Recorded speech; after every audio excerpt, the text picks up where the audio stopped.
Muy buenos días, jóvenes. Bienvenidos a este encuentro. El día de hoy daremos inicio o seguiremos con la discusión del libro El educador neocolonizado del profesor Luis Antonio Vigó.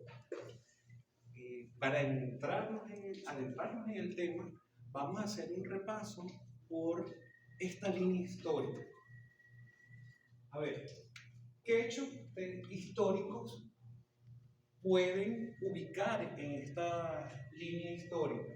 El profesor Vigó nace en el año de 1938 y fallece en el año 2008. Comenzado por 1938, tenemos que uno de los acontecimientos más importantes de la era histórica es la Segunda Guerra Mundial, que empezó en 1938 y finaliza en 1945. Una guerra que, como sabemos, fue durísima y mató a millones de personas por el tema nazi.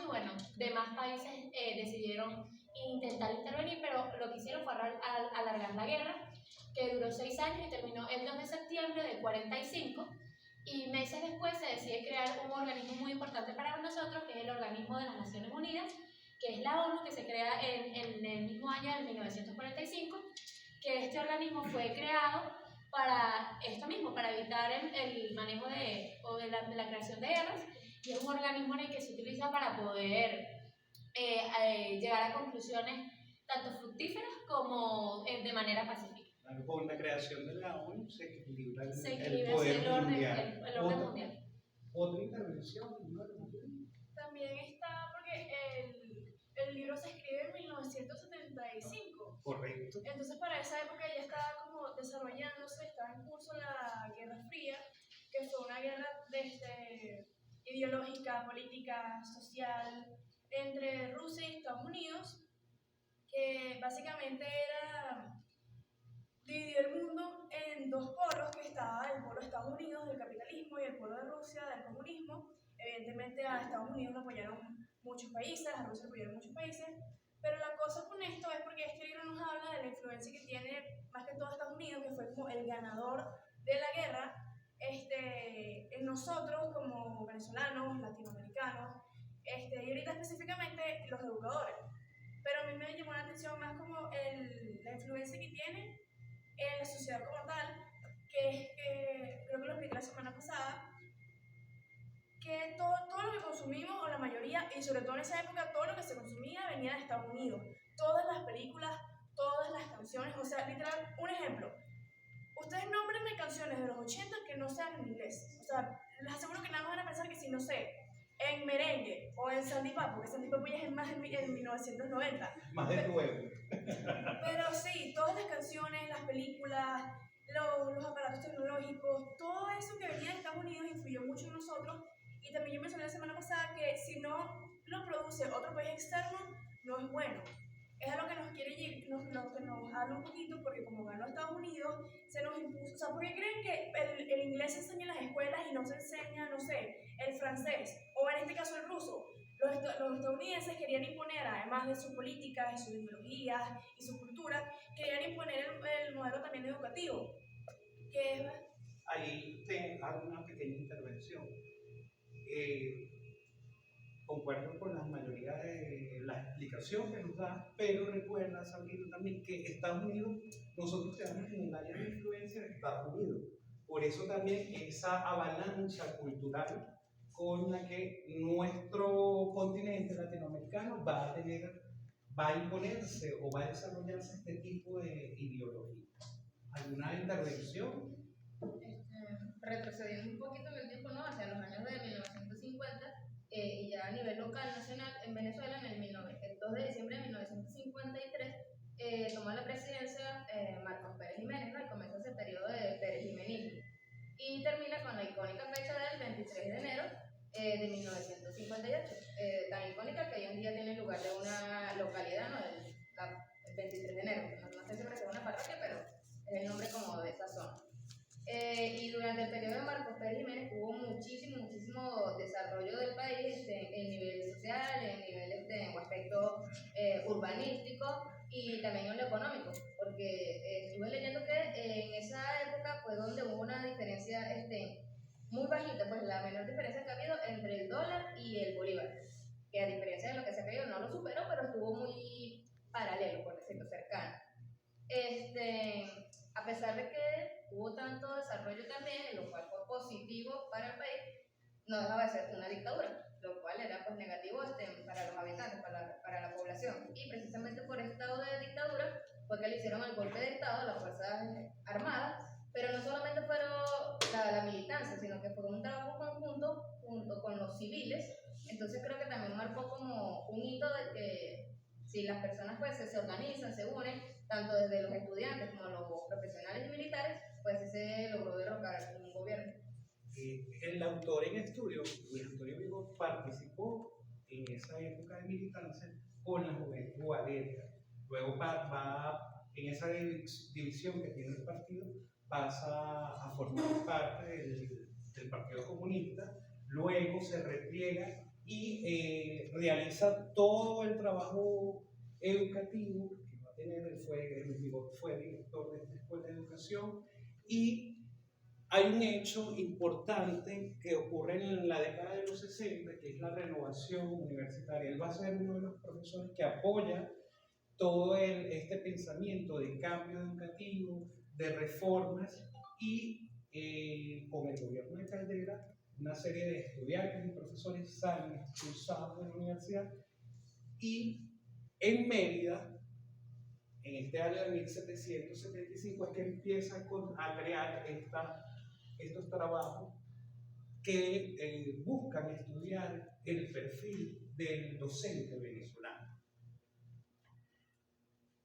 En su libro El educador no colonizado, en 1975, parte de una introducción y realiza 627 entrevistas distintas. Imagínense en esa época, muchachos, sin internet, realizar 627 entrevistas a docentes era un reto.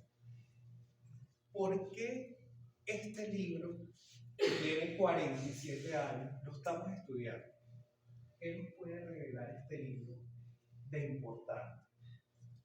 En realidad es que a lo que yo siento es que el material dentro del libro del educador no colonizado no puede pasar como de, bueno, como por decirlo, pasó de moda, o ya se venció la información. No, porque en realidad la información que contiene es muy valiosa y puede ayudar a cualquier persona, que bueno, en este caso nosotros que estamos estudiando educación, nos puede ayudar a saber y a diferenciar cuándo estamos o no estamos siendo neocolonizados. Otra intervención. Habla sobre la historia también. Okay, Lo que quiere que sepamos, que seamos agitadores, que no nos comamos un cuento de las personas de que nosotros somos así, no, sino que nosotros mismos seamos agitadores, investiguemos, nosotros venimos de aquí, tenemos esto, tenemos lo otro. Es lo que él trata de llamar al lector, de que vea. ¿Sí?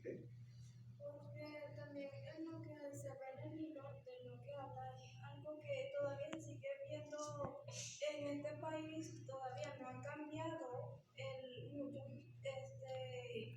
la neocolonización en este país, y en muchos otros, en los países también latinos todavía se sigue viendo eso.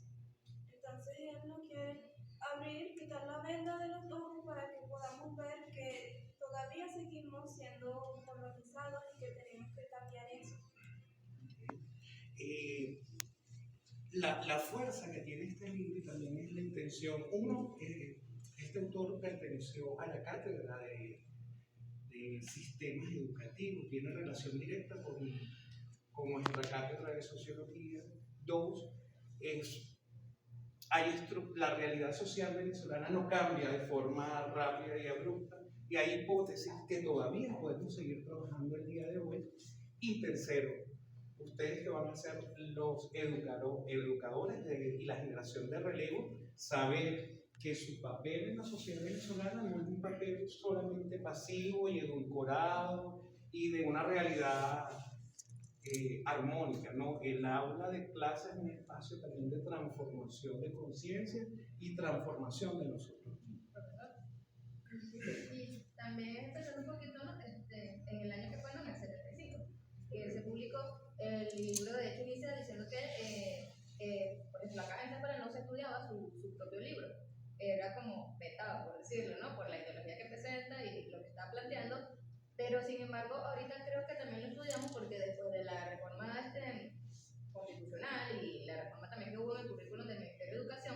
pues se intenta rescatar en toda la parte nuestra, ¿no? Los valores culturales propios de Venezuela y también nuestra herencia nacional indígena, que es parte de lo que pues, plantean el educador neocolonizado, ¿no? De ese proceso de colonización, creo que va de la mano con lo que ahorita intenta el currículum educativo.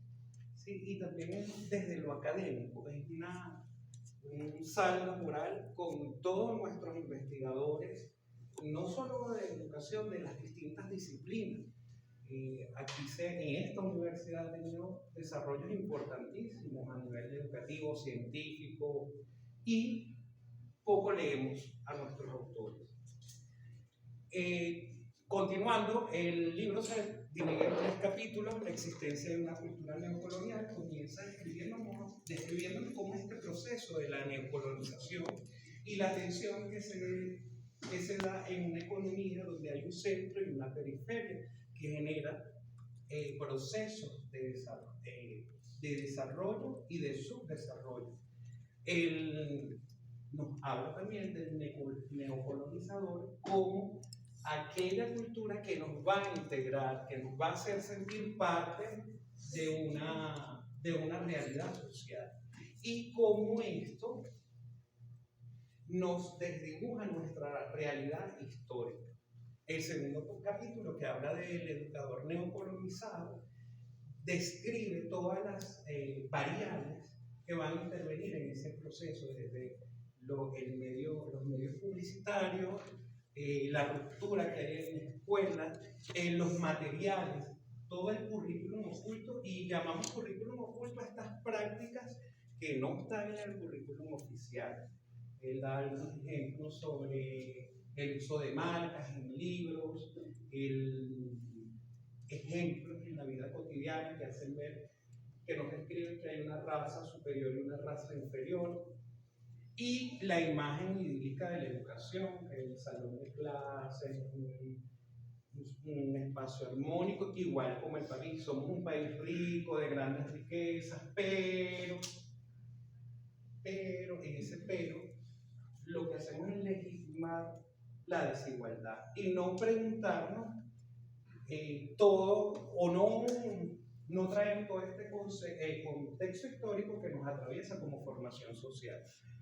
Por último, la propuesta que él da de ser un educador, investigador, agitador, un educador que no se quede solo con lo que ve, sino que este educador busque desde su posición histórica impulsar ciertos cambios que son necesarios en la educación. Investigador, que no se quede con lo que percibe, sino que pregunte, que busque las preguntas y que luego lleve eso al aula de clase, que desafíe a los alumnos con la pregunta. Y agitador, en el sentido de no repetir los mismos modelos que venimos repitiendo con imposiciones de currículum, sino que busquemos nuestra propia forma de conocimientos y de pensar desde la América Latina. Él finalmente habla, si no se hacen estos cambios, seguimos implementando una educación que violenta a nuestros estudiantes y a nosotros mismos. Como conclusión, podemos decir que él presenta una pedagogía de la neocolonización, una apuesta teórica que años más tarde va a desarrollar la ciencia social. Ahora les invito a que nos reunamos en grupo para que cada uno de los coordinadores de equipo haga su presentación, luego colocamos todas las presentaciones en una pared y haremos una conclusión final. ¿Alguna intervención? Esa no es la intervención. Okay.